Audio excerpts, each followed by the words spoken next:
Magandang oras po sa inyong lahat. Isang mapagpalang pagkakataon na naman ang binigay ng ating Panginoon upang tayo magsama-sama sa programang Oras ng Pag-aaral. Kami po ay nagagalak na kayo'y aming makasama muli sa ating pag-aaral ng Salita ng Diyos. Binabati natin ang lahat ng ating tagapanood at tagapakinig dyan sa YouTube channel at AWR Station 89.1. Mula sa Luzon, sa Visayas at Mindanao, at ang ating mga taga-subaybay natin mula sa ibayong dagat. At batiin din natin ng magandang oras ang palagi nating mga taga-subaybay sa ating oras ng pag-aaral na si Dr. Tam at Ma'am Aida Mateo dyan sa Antipolo, Rizal. Magandang oras sa inyo lahat, ang lahat ng ating mga kapatid dyan sa Woodwintel Church, Montalban, Rizal. Magandang oras sa inyong lahat. Ang lahat ng ating mga kapatid dyan sa Paradise 2, San Jose del Monte, Bulacan. Si Leonora Fernando and family. Grace Cosinilio, Salve, Alit, Eva Gado and family. Magbo family. Dyan sa Baliwag Church, si Pridi Chongson. Ang ating mga taga-subaybay mula sa USA na sina Merlina Dichoso, Enrico Dichoso at Ardel Sarmiento. Magandang oras sa inyong lahat. At ganoon din sina Brother Danny at Rina Valdez dyan sa Louisiana. Sana ang pagpapala ng ating Panginoong Diyos ay sumasa inyong lahat. Sa programang ito, sama-sama nating bubuksan ang salita ng Diyos at pag-aralan ng mahalagang aral na makakatulong sa ating pananampalataya at pamumuhay. Ang ating hangarin ay hindi lamang kaalaman, kundi mas malalim pa na pagkakilala sa ating Panginoon at higit na pag-ibig sa Kanyang mga pangako. At sa ating paglalakbay ng pag-aaral ngayong oras na ito, makakasama natin ang dalawang espesyal na panauhin na magbabahagi ng kanilang pananaw at paliwanag mula sa ating leksyon. Makakasama natin muli ngayong buong quarter si Pastor Marvin Diaz, ang Ministerial Secretary at NDRIL ng Northern Luzon, Philippine Union Mission. Kumusta kayo, Pastor Marvin? Mabuti, Pastor Jules. Then, Pastor Edimar, ang bagong kasama natin ngayon, Pastor Jules, sa quarter na ito. At nais ko ring batiin ang Alita family dyan sa Humalig Isday Church, Talisoy, Humalig, Quezon. Hanggang ganoon, nanonood sila, Pastor Jules. At si Brother Dennis Mercado from Polillo Island. At nais ko rin batiin si Manong Alfred de Guzman sa Hawaii. At si Brother Janjan Vicente, yan din sa Hawaii. Sana po ang ating pag-aaral, itong 3 buwan na ito at ito yung umpisa. Masamaan niyo po kami sa ating pag-aaral at mapaibayin po natin ang libro ng 1st at 2nd Corinthians. Nawa, ito ating pag-aaral ay makapagbigay health or nourishment sa ating pong pananampalataya. Okay, at makakasama din natin sa buong quarter na ito ang pinagpipitagang lalaki ng Diyos mula sa Northeast Luzon Mission, si Pastor Edimar Balido, ang Sabbath School Personal Ministries at NDRIL Director ng NELM. Kumusta kayo, Pastor Edimar? Isang kagalakan ang aming pong pagbati sa inyo. Po'y aming pakakasama sa buong quarter na ito sa isang pag-aaral. Dala ko po ang pagbati mula sa Northeast Luzon Mission sa lahat po ng mga patuloy na sumusubaybay at patuloy din na kinakasangkapan na kaya ni Pastor Marvin at saka ni Pastor Jules sa ating pong patuloy na pag-aaral ng ating programang Oras ng Pag-aaral. Tayo ngayon ay nasa 3rd quarter sa taong 2026 sa ating pag-aaral na may pamagat Una at Pangalawang Korinto. At tunay na kamangha-mangha ang patuloy nating paglalakbay sa mas malalim na pagkaunawa sa mga banal na kasulatan. Ngayon, tayo'y maganda at sabay-sabay nating simulan ang ating pag-aaral ng leksyon at tinihikayat ko kayong lahat na ilabas na ang inyong mga Biblia at sumunod sa ating pagbulay-bulay ng mga ginintuang salita ng ating Panginoong Diyos. At upang tayo gabayan ng Espiritu Santo, tayo po muna ay manalangin. Ilin natin si Pastor Marvin na pangunahan tayo sa isang panalangin. Tayo po ay manalangin. Dakilang Diyos, aming na pong pag-aaral na iyong mga salita. Makiusap po kayo sa amin sa pamamagitan ng banal na Espiritu. At siya sana po ang gumabay sa aming pag-aaral na aming mapapakinggan, mababasa, mapapanood. Ito po ay magbigay kalakasan sa aming pananampalataya. Maraming po salamat sa pagdinig sa aming panalangin sa pangalan ni Jesus. Amen. Amen. Tayo po ay nasa unang bahagi ng ating leksyon sa third quarter na ito na may pamagat ang ministeryo ni Pablo sa Korinto. Malugod ko kayong tinatanggap sa isa na namang makabuluhang yugto ng ating sama-samang paglago sa salita ng ating Panginoong Diyos dito sa oras ng pag-aaral.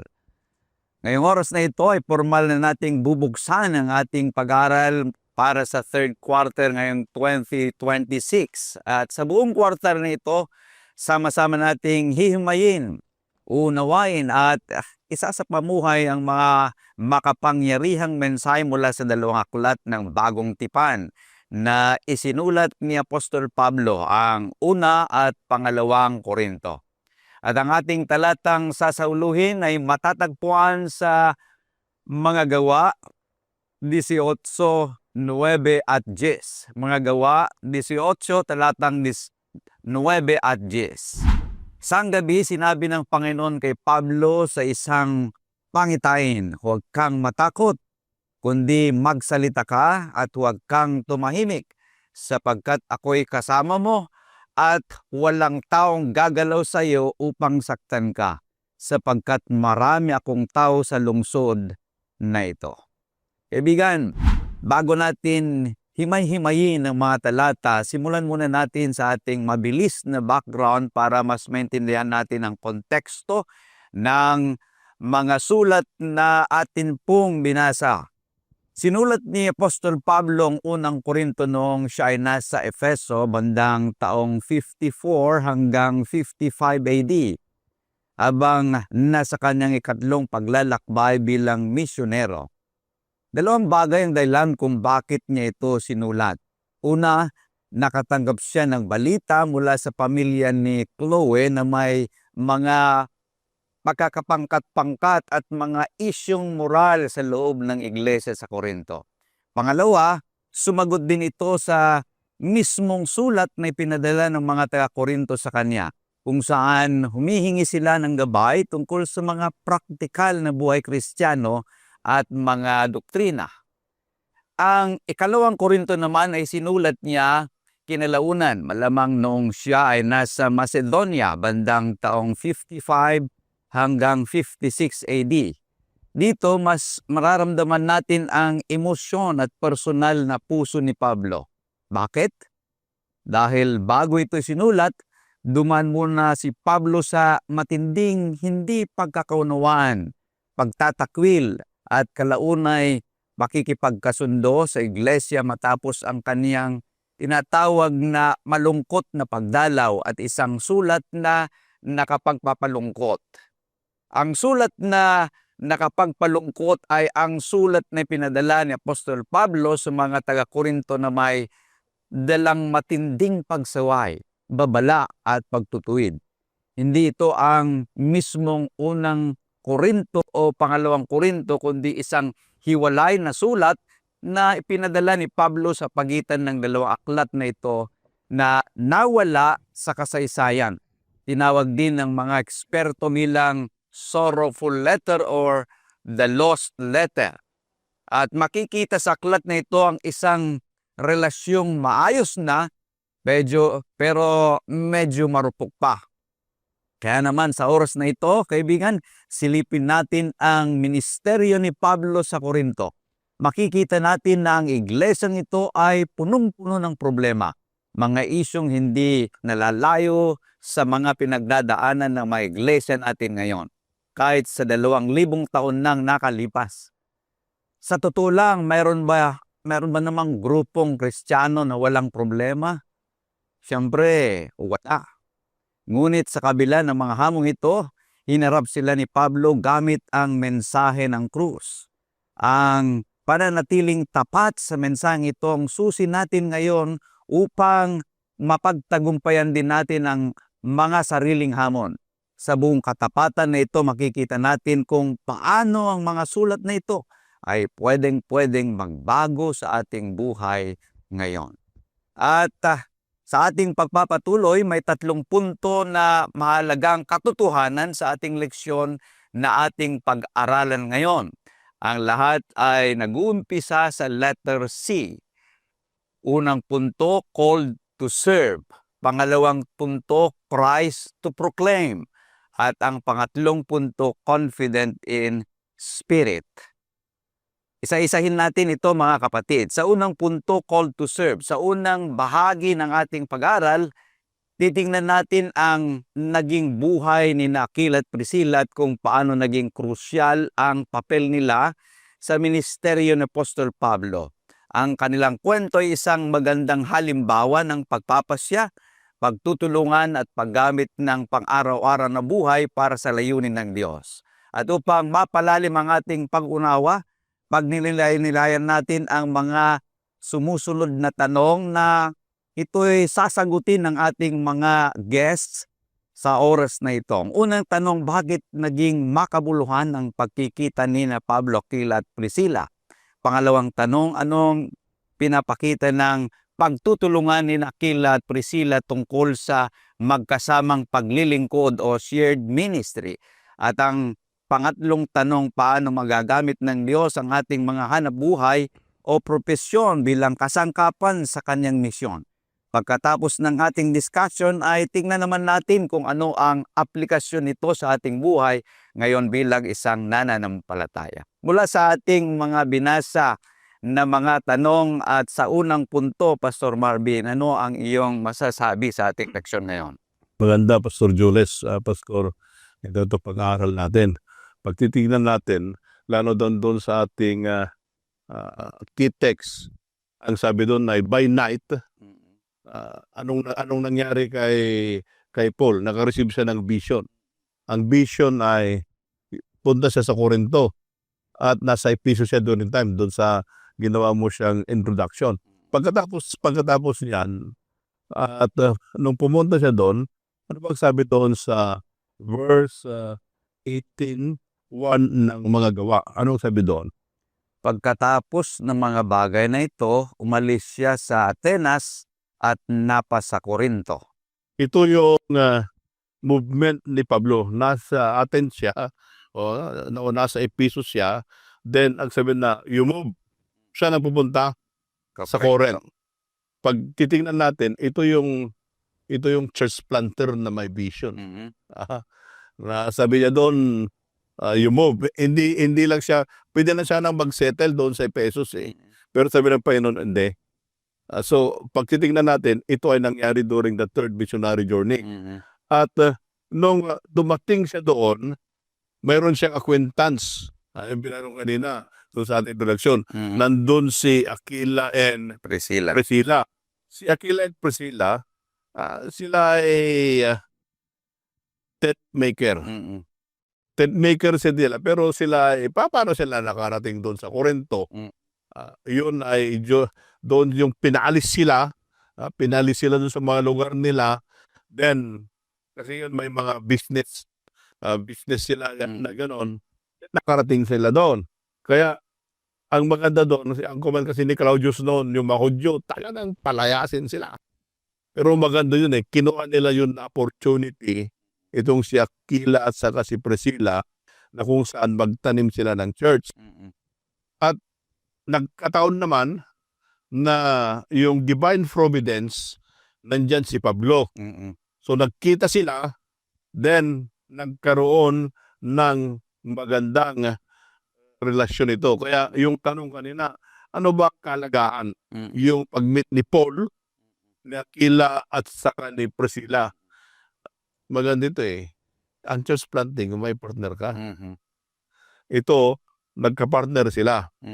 And doon naman na lang sila nagkakilala previously, they don't have acquaintance. But when they came doon sa Corinto, nagkasama sila doon. Ito yung kalagayan eh. Ministry is not a lonely endeavor pag mayroon kang kapartner na masigasig din. Mm-mm. Kaya pag titignan natin, mga minamahal na kapatid, mga kaibigan, yung sa care group ministry natin. Yung care group ministry natin, ito yung end result sa na church planting. Pero it's a lonely endeavor, lonely ministry pag mag-isa ka lang. Mm-mm. Kaya care group eh. Kaya ito yung model. Pag titingnan natin in the New Testament, yung house church, ito yung naging modelo. At pag titingnan natin, pagbabaybayit mo yung si Aquila at saka si Priscilla, yung kanilang bahay na inupahan during that time ay iyon ang New Testament church na convert nila yun. Kaya very significant yung meeting nila ito eh. Church planter si Pablo, ito namang dalawa, may business sila, may bahay sila, then yun ang kino-convert nila na house church. Kaya maganda yung bawat mananampalataya sana Pastor Julius, Pastor Balido, yan ay i-convert natin na house church. Amen. Yan dapat sana, yan ang magandang center of Influence. influence na pag ganon, nawi-welcome yung mga kapatid, nawi-welcome yung mga bisita, then wala man tayo noon sa New Testament times, pero pwede pa rin na yung matahanan natin maging Aquila at saka Priscilla, yung approach natin doon para makapagtanim tayo ng church. Kaya nga, tinawag si Pablo, kaya yung outline natin noon ay call to serve, tinawag si Pablo, si Aquila at saka si Priscilla para maglingkod sa Panginoon. Amen. Napakaganda. Isang modelo ng paglilingkod. Pastor Edimar. Kagaya ng ating pagbalik tanaw doon sa ating introduction kanina ni Pastor Julius, nakita natin na meron ng malaking problema sa iglesia ng Corinto.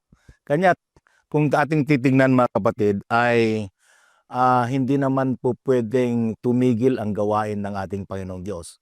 Kaya nga sabi dito ay kailangang ipagpatuloy sa pamamagitan ng kanyang mga hinirang na lingkod.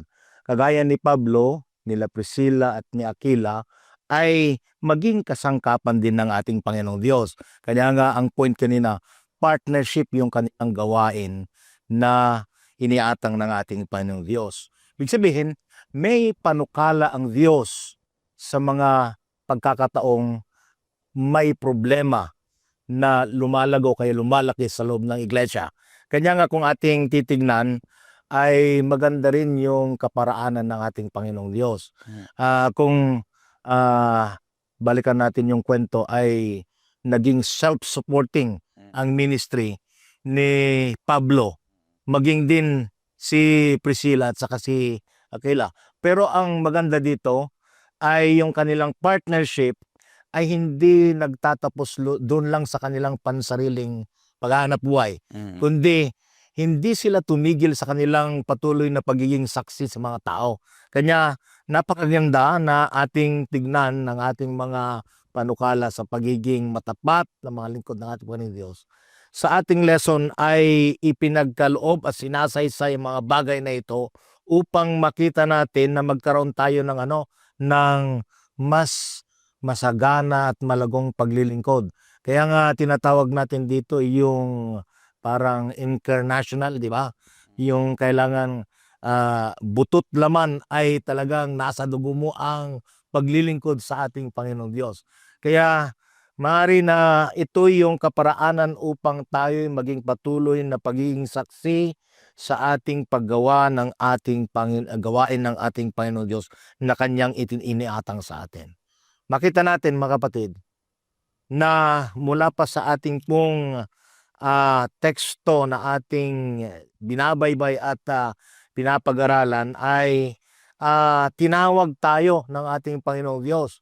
That's why we are called to serve sa kahit anong kaparaanan na tayo'y patuloy na makasama at sa gawain na kagaya din ng ginawa ni Pablo sa lugar ng Corinto, kagaya din ni Priscilla at saka ni Aquila, o kay ni Aquila at saka si Priscilla, sa kanilang patuloy na paggawa. Kaya sabi din sa lesson, ay inihayon ng ating Panginoong Diyos ang mga ordinaryo ng mga tao upang gampanan ang gawain na ito'y maging kalakip nito'y ipatuloy na extraordinary in the work of the Lord. Kaya Pastor Jules, Pastor Valento, yung shared ministry, mahalaga ito eh. Yeah. Yung shared ministry, ito yung sabi kanina ni Pastor Edimar na international occupation. Yung other term, yung sa care group, yun ang tinatawag na relational. Mhm. Oo. Relational. Paano ba gagawin yun? Tayo mga kapatid, at saka yung mga kapatid na kinig sa atin, meron niya mga trabaho. May trabaho yan sila. Then, ang tanong doon, may trabaho naman kami, paano namin i-share ang gospel? Diba? Ito yung makikita natin. Kasi, anong sabi doon sa 18:3 and 4, doon sa Gawa. Mga gawa. 18, 3 hanggang 4. Ganito ang sinasabi. At sapagkat ang hanap buhay niya ay gaya rin ng kanila, ay nakipanuluyan siya sa kanila at sila ay nagsigawa sapagkat ang hanap buhay nila ay gumawa ng mga tolda. At siya ay natwiran tuwing Sabat sa sinagoga at hinihikayat ang mga Hudyo at ang mga Griego. tingnan natin. Ano yung kanilang occupation na sinabi dito? Tent maker. Sila ay tent maker. Pero doon sa verse 4, anong kanilang ginawa? They reason out. Nangatwiran. Nangatwiran sila every Sabat. Sabat.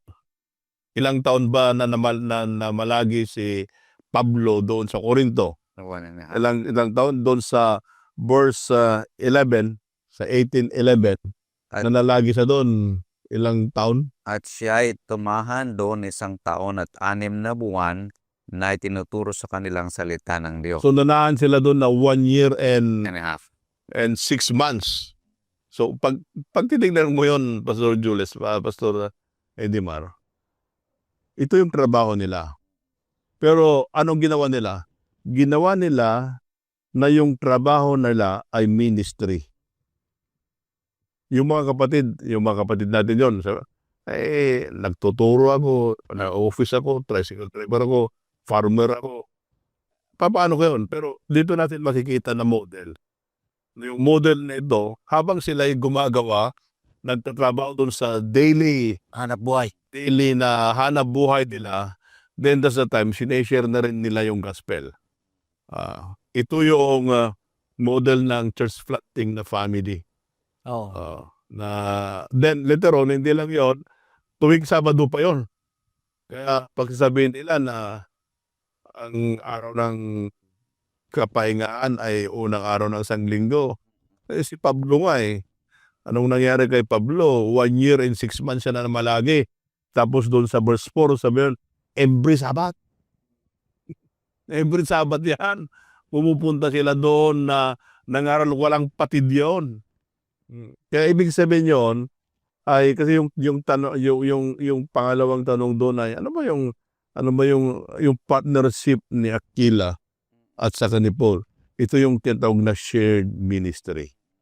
Na kung saan yung daily routine, daily livelihood nila ito ay pwede nilang i-share yung gospel.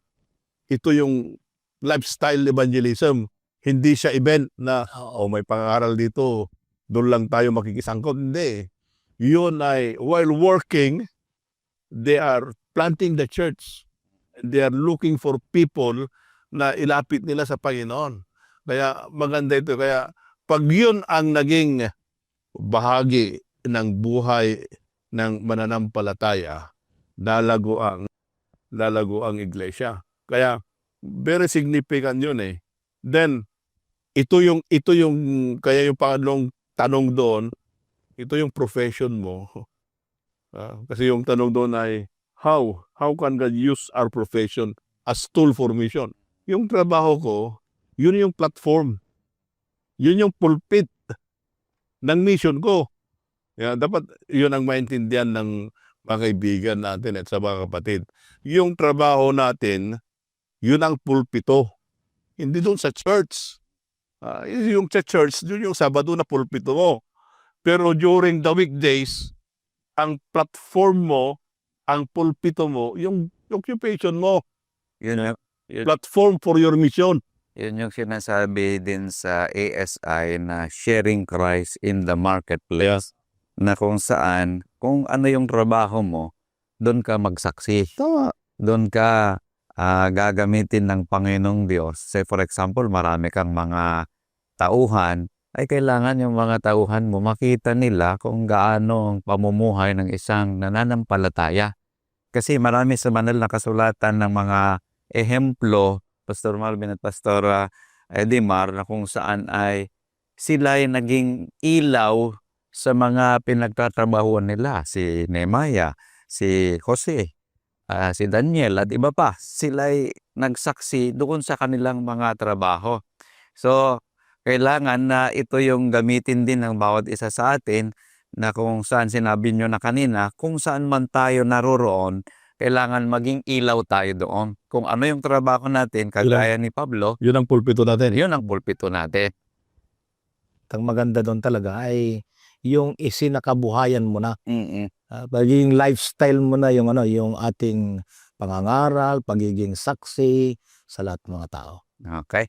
Napakaganda yung atin pong pag-aaral sa unang pong punto na kung saan ay tayo tinawag na maglingkod. Sa pangalawa ay Christ to proclaim.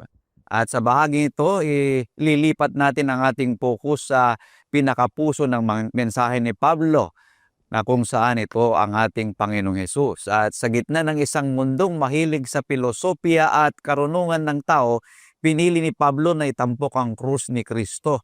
Ang pagiging Kristiyano ay hindi lang basta pagsunod sa mga lituntunin, kundi isang malalim na pagbabago ng pagkakakilanlan dahil tayo ay na kay Kristo. At upang mas maunawaan natin ang kahalagahan ng katotohanan ito, ating pagnilalihan ng mga sumusunod na mga tanong. Una, bakit binigyang prioridad ni Pablo ang pangangaral tungkol kay Kristo higit sa iba pang anyo ng pangangatwiran? Pangalawa, anong ibig sabihin ng pagiging ginawang banal o binukod kay Kristo Jesus o sanctified in Christ Jesus? At ang pangatlo, paano ang nakasentro na pangangaral kay Kristo ay hinubog ang pagkakakilanlan ng iglesia? Pastor Marvin, ano ang iyong masasabi tungkol sa atin binabanggit na mga tanong sa ating pangalawang punto na Christ to proclaim? Isa lang yung isa lang yung business ni Pablo. Well, tent maker siya. Pero ang main business niya is to proclaim Christ. Ito ang sabi doon sa mga gawa 18 verse 5. Okay. At saka tumalon tayo mamaya doon sa unang Korinto 1:2. Datapwat ng si Silas at si Timoteo ay magsilusong mula sa Macedonia, si Pablo ay napilitan sa pamagitan ng salita na sinaksihan sa mga Hudyo na si Jesus ang siyang Kristo. Sa iglesia ng Diyos na nasa Korinto, sa makatuwid bagay sa mga pinapaging banal kay Kristo Jesus, na tinawag na mga banal na kasama ng lahat ng mga nagsisitawag sa bawat dako sa pangalan ng ating Panginoong Jesucristo na kanila at ating Panginoon. Kasi doon sa Korinto, later on makikita natin may division doon. Pero pumunta doon si Pablo, pero ang ipinangaral niya, walang iba, si Kristo. Yun yung emphasis niya doon. Kaya pag titignan natin, ay doon sa church, nung sinulatan na yung church doon sa verse 2, ang term niya ay sanctified by Christ. Pinapaging banal. tuka ken Kristo. Matilo napabanal na sila. Saan sila napabanal? Kay Kristo. Kay Kristo. Yun ang maganda doon eh. Kasi pag titingnan natin, ang Corinto ay center of Trade. prostitution. Yan. May mga kwan pa sila doon eh. May mga babae na nagsuserve doon sa temple, pero mga prostitute yan sila. Kaya pagpunta doon, nila doon, ito yung center, ito yung main attraction during those days na my God sila na Aphrodite. They do really actual sex worship doon sa temple. Kaya ang sabi ni Pablo, ang sagot lang yan na mabago kayo ay si Kristo. Kaya pumunta ako dito na walang ibang business kundi ipangaral si Kristo. Kasi siya lang, pag titignan natin, si Kristo lang ang pwedeng magpabanal sa buhay ng mga Kristiyano doon. Okay. Hindi natin alam kung doon sa Corinthian Church, hindi natin alam kung mayroong mga prostitute doon na nag-serve doon sa temple. Hindi natin alam yon. Pero ang sabi niya doon, isa lang ang priority ko is to preach Christ. Ganon din sana ngayon. Pag titignan natin ay yung sentro sana ng buhay ng ministeryo natin, walang iba, si Kristo. Okay. Kasi pag yun ang sentro ng preaching natin, yun ang sentro ng ministry, then yung church ay lalago. Kasi minsan ang preaching natin ay doktrina, hindi si Kristo. Dapat doon sa doktrina ang sentro Christ-centered. si Kristo. Hindi yung doktrina, tanggalin mo si Kristo. Mali yun eh. Dapat nakasentro yun. Walang iba. At ang palaging bida in our preaching is Jesus Christ. Doon sa pulpito man, sa pangangaral man yan, even the lifestyle, the center of our ministry is Jesus Christ. Doon sana nakatuon yung ating preaching so that we can tell the redemptive story of our Lord Jesus Christ. Kaya ganun ang nangyari dito. Kaya si Kristo lang ang ipinoclaim. Amen. Ang nakita ko naman dito, Pastor, ay kagaya ng sa ating part kanina na ang Korinto ay may mga moral issues. Kanya kung titignan natin, ay nawawalan ng saysay ang Ebanghelyo dahil sa mababang moral ng Iglesia ng Korinto. At according to Paul, sa pamagitan ni Pablo, ang nakikita niya lang upang maibalik muli yung mataas na antas ng ating Ebanghelyo dahil sa mababang moral ay sa pamagitan ng ating paghahayag ng ating Panginoong Jesucristo. Kaya kung titingnan natin mga kapatid, sa pamagitan nito, sabi niya, sa pagsasaysay bawat araw sa buhay ng mga tao, this is one way of a redemptive act. Ito yung isang kaparaanan upang yung ating pagtubos ng ating Panginoong Diyos ay makita at mapansin na yung moral na isyo ay kailangan itong maalis doon sa iglesia. Nagiging problema ito at nagiging parang sakuna sa loob ng iglesia ng Korinto sapagkat mababa na nga yung tingin sa ating pong mga spiritual na kalalagayan dahil sa mga ganitong katangian at gawain. Kaya sabi ni Pablo, ang mararapat lapang at nararapat na gawin ay ihayag si Kristo. This is the foundation. Sabi nga doon sa English, anchored. Kailangan ito'y nakaangkla, lahat ng pamamahayag patungkol kay Kristo ay nakaangkla dapat sa pangalan ng ating Panginoong Hesus. With the same act, sabi niya, si Pablo, ipinamuhay niya na para makita hindi lang yung sa pamagitan ng kanyang pagsasalita, kundi ipinamuhay niya para yun yung magiging katuwang na magiging tapat na saksi hindi lang sa pamagitan ng paghahayag, kundi kanyang ikinabuhayan yung kanyang sinasabi. Amen. Saka isa pa doon, Pastor Edmar, Pastor Jules, yung Corinth, center ito ay melting pot na kung saan maraming nagbibusiness yan sila.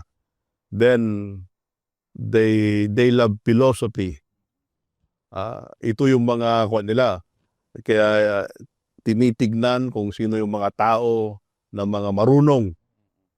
Pero si Pablo, hindi ako pumunta dyan. Pumunta ako dyan dahil gusto kong ipangaral si Kristo. So, ito, pag titignan natin, Corinth is a virgin territory. Pag titignan natin yun, ang term natin yun ay unentered territory.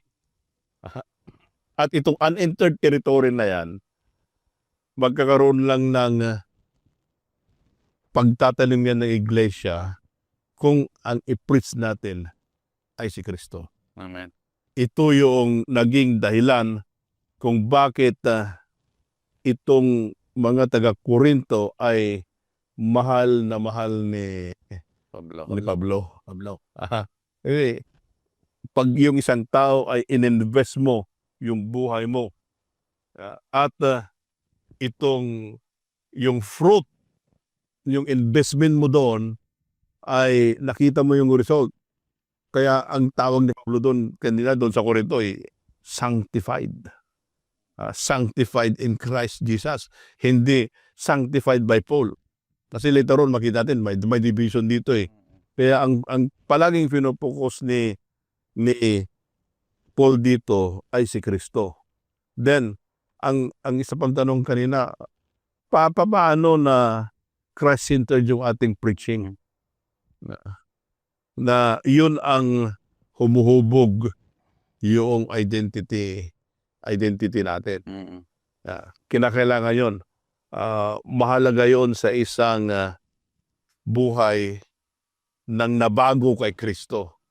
Na ang preaching ay tinanggap niya. Kasi yun, pag ang isang mananampalataya ay ang tanggap niya ay si Kristo, hindi siya liability sa church. Hindi siya pabigat. Ang kanyan, iniisip niya kung paano siya mag-contribute for the progress of the church. Amen. Kasi yun, ang nakita yun ay nakita niya na doon sa buhay niya intentionally, daily, ay kinakailangan ma-shape yung ebanghelyo sa kanyang buhay. Kaya dito mo makikita na nagko-contribute siya hindi doon sa to divide the church, na nagko-contribute siya para mag-aaway-away yung church. Hindi yun ang contribution niya. Ang contribution niya.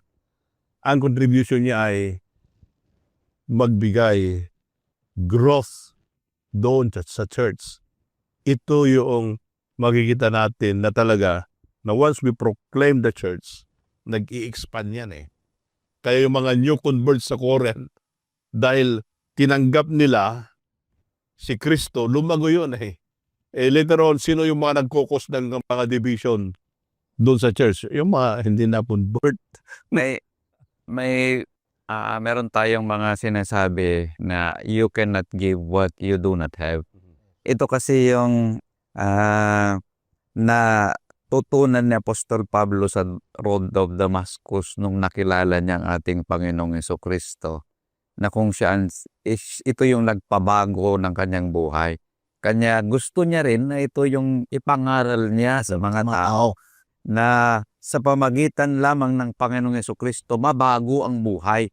Dito sa unang Korinto 6:9-11, binabanggit dito. Nung una, hindi ko maintindihan kung bakit sinasabi ito na Apostol Pablo, Pastor Marvin at Pastor Edim. Sabi, hindi ba ninyo nalalaman ng mga liko ay hindi magsisipagmana ng kaharian ng Diyos? Huwag kayong padaya kahit ang mga makikiapid. Itong mga bagay na ito ay makikita sa Korinto ni ang mga mananamba sa Diyos-Diyosan, ni mga ngalunya, ni ang mga nang bababae, ni ang mga makikiapid sa kapwa lalaki, ni ang mga magnanakaw, ni ang mga mangsasakim. Lahat ng mga sinabi dito, binanggit, ay nangyayari sa Korinto. Ngunit sa verse 11, napakagandang kanyang binanggit. Sabi, at ganyan ang mga ilan sa inyo. Hmm. Oh, so ibig sabihin, ito yung ginagawa talaga nila. Ngunit nangahugasan na kayo, ngunit binanal na kayo, ngunit inaring ganap na kayo sa pangalan ng Panginoong Jesucristo at sa Espiritu ng ating Diyos. Kanya, ito yung nagpabago sa kaniyang buhay mula sa Road of Damascus. Kanya, ito rin yung kanyang pinapangaral sa mga tao. So wala nang ibang ebanghelyo, ibang pangaral na kanyang binabanggit, sinasabi, kundi ang Panginoong Jesucristo. Kaya, pag titignan mo nun, sabi doon, yung binasa na 11, para bang, ganyan kayo dati. Buhay niyo. Yan ang buhay nyo. Yun yung pagkakilanlan sa kanila. Yun ang pagkakilala sa inyo. Pero, hindi yung doon nag-period eh. Oo. Ang kaya yung ginamit dito at saka yung sa kanina, ginamit uli yung sanctified. Binabanal. Pinabanal na kayo ng Panginoon yan. O kasi ganyan kayo dati pero pinabanal na kayo. Naugasan na. Kaya napakaganda itong libro ng Corinto, Pastor Jules. Okay. Napakaganda yung ating una at pangalawang punto na ating pinapag-aralan, mga minamahal na mga kapatid. Tayo tutungo na sa pangatlong punto, confident in spirit.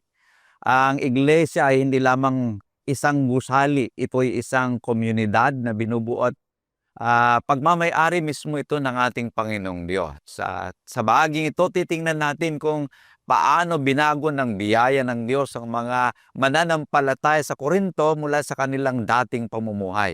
At kasabay nito, nawain din natin kung paano ang pagpasok ng mga Hudyo at Hintil sa pananampalataya katuparan ng mga dakilang pangako ng Diyos sa kasulatan. Kanya, pagnilayan natin ang lalim ng ating pagkakakilanlan sa pamagitan ng mga tanong na ating sasagutin ngayon. Una, anong ibig sabihin na ang iglesia ay pagmamay-ari ng Diyos? Pangalawa, paano binigyang kaulugan ng biyaya o grace ang pagkakakilanlan ng mga pananampalataya sa Korinto? At ang pangatlong tanong, bakit mahalaga o makabuluhan ang pagbabalik loob o conversion ng mga Hudyo at mga Hentil sa theolohiya ng tipan o covenant theology? Pastor Marvin, ano ang ating masasabi tungkol dito sa mga tanong na ating pinapag-aralan sa pangatlong punto na confident in spirit? Si Pablo, nung first time niya pumunta doon, marahil naghanap din siya ng tirahan eh. At yung tirahan doon, may nagpatira sa kanya. Ito ang sabi doon sa Acts 18, Gawa 18, 7 and 8. Okay, at siya'y umalis doon at pumasok sa bahay ng isang lalaking nagngangalang Tito Justo na isang sumasamba sa Diyos, ng buhay niya ay karugtong ng sinagoga. At si Crispo, ang pinuno sa sinagoga, ay nananampalataya sa Panginoon pati ng buong sambahayan niya. At marami sa mga taga-Korinto na sa pakikinig ay nagsisisampalataya at pawang nangabautismuhan. Maganda eh. Pag titignan natin, saan na malagi si Pablo? Bagaman naging partner ni Aquila at saka ni Priscilla, pero parang si Pablo ay nanirahan, nagapang kung natilukan. Renta. Nag-rent doon sa tabi ng sinagoga, di ba? Sa tabi ng sinagoga, doon sa bahay ni Tito Justus. At ito, maganda yung description niya eh. Si Justus ay one who worship God, whose house was next door to the synagogue. Hindi ko alam kung pastoral house ito. Pero pag titignan natin, pagkatapos doon sa verse 8, na ito na yung sa verse 8 eh, doon sa verse 8, ito yung result. Ito yung nagkaroon na ng confident doon sa spirit. Ano yung result? Ang sabi diyan sa verse 8, si Crispus, siya ng ruler of the synagogue. Siguro, pag ito-term natin ngayon, siya ang elder. Elder. Siya ng elder doon sa synagogue. Oo. Then, anong nangyari sa kanya? Pati sa bahay. Believe on the Lord with all his household. So nung sila, yung convert na yun sa mga first convert doon sa Corinthian, Mm-mm. Corinthian church. Then hindi lang yon, may result na. Then hearing, believe, and were, and many, yung person and many of the Corinthians. Hindi natin alam, hindi nagbigay ng number Kung ilan. kung ilan Pero many, hindi mo na pwedeng organizing yung church ko. Hindi ko lang kung may prescribed number of church organization noon. Di ba? Pero ang sabi doon, many. Ang maganda nito, ang unang nakuha ay yung elder ng synagogue. Anong hindi ba ito Kristiyano, itong elder ng synagogue na ito? Nag-care group. Parang nag-care group si Apostol Pablo. Pablo. si Pablo doon sa bahay ni Ostosas. At ang kanyang cared family Ay si Crispo. ay si Crispo, di ba? Ito yung mga term natin ngayon. But during those days, ito yung approach nila. Bagaman hindi man tiniterm na ganon, pero yung concept Church. ay nandun na nandun na. Yung cared friends, cared family, yung concept yun. Kasi ang sabi doon, many Mm-mm. of the Corinthians hearing, believe, and were Baptized. baptized. Guys. Kaya napakaganda nito Kaya pag titingnan natin yung iglesia, ito yung church, it really belongs to God. Ginagamit lang yung mga tao para maibigay yung ebanghelyo. Kaya ang maganda dito, paggamit tayo. Yung mga resources, saya natin ang gamitin natin. Yung influence. Kaya itong pagtitingnan natin, itong si Crispus, siya yung head doon, sa aking pananaw, ginamit niya yung kanyang influence para magkaroon ng maraming convert Tama. doon sa sa Corinthian Church. Kaya may mga kapatid tayo na may influensya. So let's use the influence for the gospel to spread out in our workplace. Yun Pastor Julius ang nakita ko. Amen. Napansin ko dito kasi confident in the spirit is isang kaparaanan na yung pamamagitan ng tinatawag nating biyaya. Punong-puno ng biyaya kasi ang karanasan ng Korinto. Yeah. Kasi kung hindi sa biyaya, ay hindi siguro nag-uugnay dito yung pagbabago ng iglesia. Kaya kung titingnan natin, sa nakaraang gawain nila sa kasalanan, ay makita natin na ito'y kalakip ay bahagi pa rin ito ng pagtutubos ng ating Panginoong Diyos sa iglesia ng Korinto. At isa pa dito,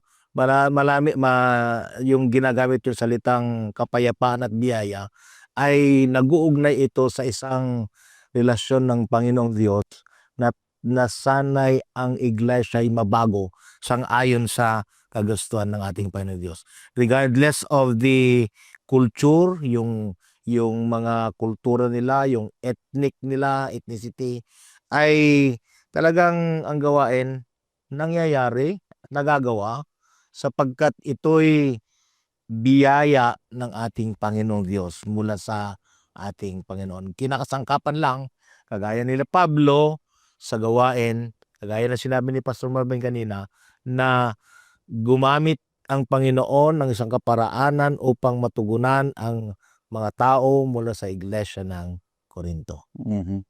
At napakahalaga na ating tingnan na ang atin pong bahay ay wag nating ipagkait na ito sana ay gagawin bilang isang ilaw na lahat ng ating mga kakilala, kaibigan ay madala natin sa paanan ng ating Panginoong Hesus pamagitan ng instrumento ng pagbubukas ng bawat tahanan sa atin, kagaya ni Justus, mga minamahal na mga kapatid. So napakaganda pong ating naging talakayan sa ating programang Oras ng Pag-aaral at ating napag-aaralan at nag-iwan sa atin ng tatlong mahalagang katotohanan na ating pinag-aralan ngayon. Una, nakita natin sa buhay ni na Pablo, Aquila at Priscilla ng bawat ugnayan at hanap buhay ay may banal na layunin kapag ipinagkatiwala sa ating Panginoong Diyos. Pangalawa, pinalalaanan tayo na si Kristo ang kanyang krus. At ang kanyang krus ang dapat na manatiling sentro ng ating buhay, pananampalataya at pangangaral. At ang panghuli, binigyan din na bilang iglesia, tayo ay pagmamay-ari ng Diyos, isang komunidad na binago ng biyaya at katuparan ng kanyang tapat na tipan. Naway, lumakad tayo mula sa pag-aaral na ito ng may mas malalim na pagkakakilanlan kay Kristo at may mas bagong sigasig na gamitin ang ating buhay para sa kanyang misyon.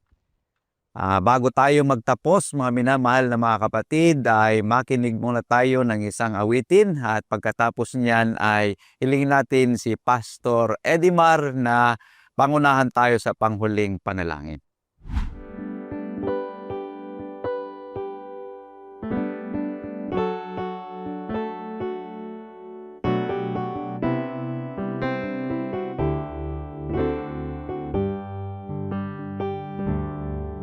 Ang salita mo'y ilawan sa aking mga paa at liwanag sa aking landas. Ang puso ko'y umaawit ng labis na ligaya pagkat si Kristo ang kasama ko sa tuwina.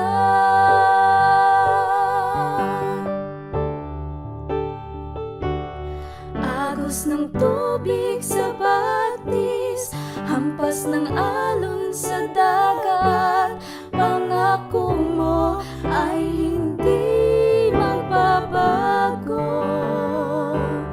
Bulaklak man ay malalanta, langit at lupa'y mapaparang, salita mo ay hindi magbabago.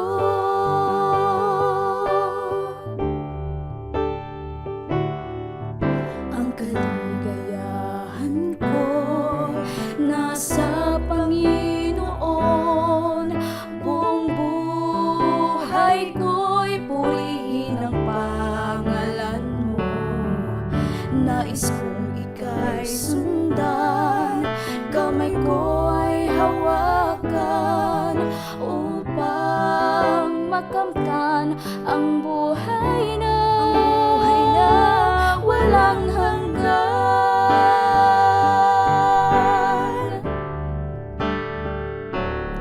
Agos ng tubig sa batis, hampas ng alon sa dagat, pangako mo ay hindi magbabago.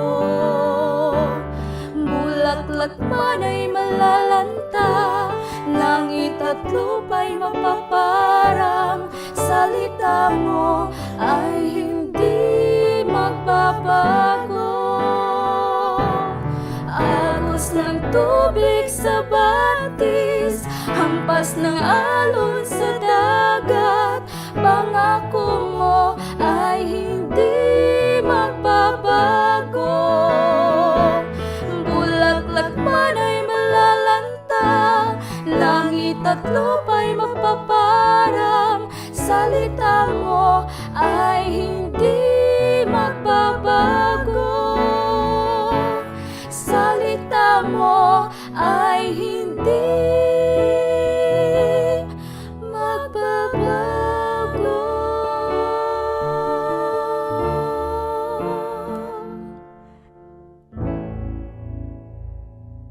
Tayo manalangin. Dakila at mapagpala naming Diyos, Panginoon, Sa oras na ito ay aming pong pinapasalamatan ang kadakilaan ng aming Diyos sapagkat patuloy na aming pong napag-aralan ang unang bahagi ng paggawa ni Pablo sa kanyang ministro sa Iglesia ng Corinto. Patuloy, Panginoon, na sana'y maikayat ang bawat isa upang makapaglingkod, maihayag ang aming Panginoong Jesucristo at aming isa kabuhayan na sa pamamagitan na ito ay kami patuloy na nananampalataya na ihahanda sa nalalapit ng pagdating ng aming Panginoon Diyos. Salamat po ng marami sa pagtugon sa aming panalangin sa pangalan ni Jesus. Amen. Amen. Amen. Kaibigan, salamat sa inyo pong pakikisama sa ating pag-aaral sa unang edisyon ng ating oras ng pag-aaral. Amin kayong hinikayat muli sa susunod na edisyon ng ating programang Oras ng Pag-aaral. Pagpalain nawa kayo ng ating Panginoong Diyos.